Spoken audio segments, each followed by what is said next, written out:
90 ደቂቃ ይብቃ፣ ቀይና ቢጫ ካርዶችም ይወገዱ። አነጋጋሪው የናፖሊው ፕሬዝዳንት ዲ ላውሬንቲስ የናፖሊው እግር ኳስ ለመታደግ 7 አዳዲስ ህጎችን ይዤ መጥቻለሁ ብለዋል።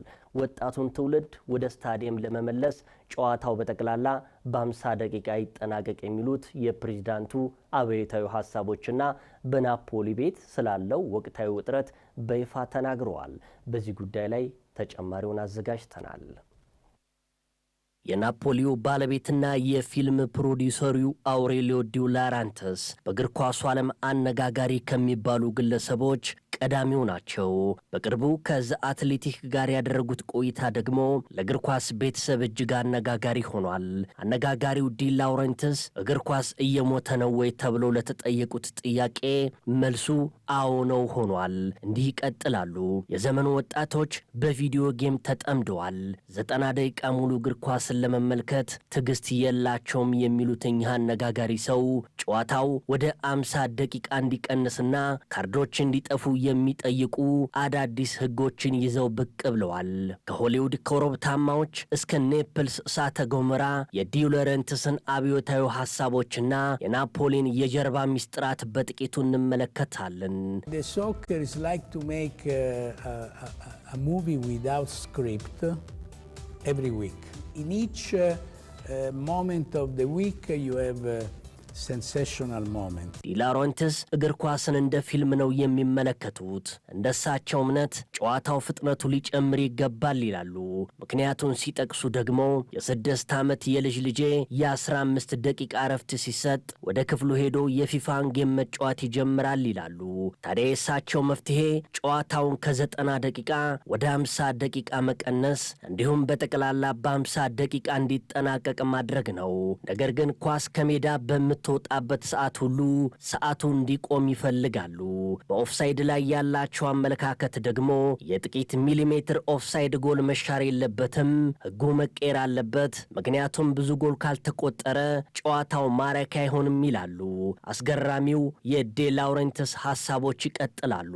ህጎች እዚህ ላይ አያበቁም ይላሉ። ተጫዋቾች እንደ ተዋናያን ሜዳ ላይ የወደቁ ጊዜ እንዳያባክኑ ቀይና ቢጫ ካርዶች ጠፍተው በጊዜያዊ እገዳ እንዲተኩ ይጠይቃሉ።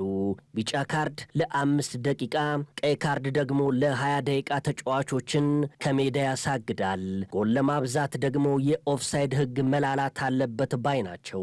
ምክንያቱም ይላሉ ዲ ላውሬንቲስ ወጣቱ ትውልድ ወርቃችን ነው፣ ካላስደሰትናቸው እንሞታለን የሚል ጽኑ እምነት አላቸውና ምንም እንኳን ዲ ላውሬንቲስ አነጋጋሪ ቢሆንም ውጤታማነቱን ግን አይጠራጠሩም።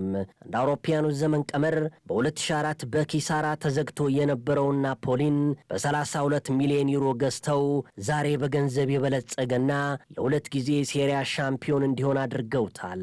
አሰልጣኝ አንቶኒዮ ኮንቴ ወደ ብሔራዊ ቡድኑ ይመለሳሉ ለሚለው ወሬም የሰጡት ምላሽ ግልጽ ነው። ኮንቴ ይህንን ቡድን እንደ ሕፃን ልጁ ፈጥሮታል፣ ልጁን ጥሎ ይሄዳል ብዬ አላስብም ሲሉ ተናግረዋል።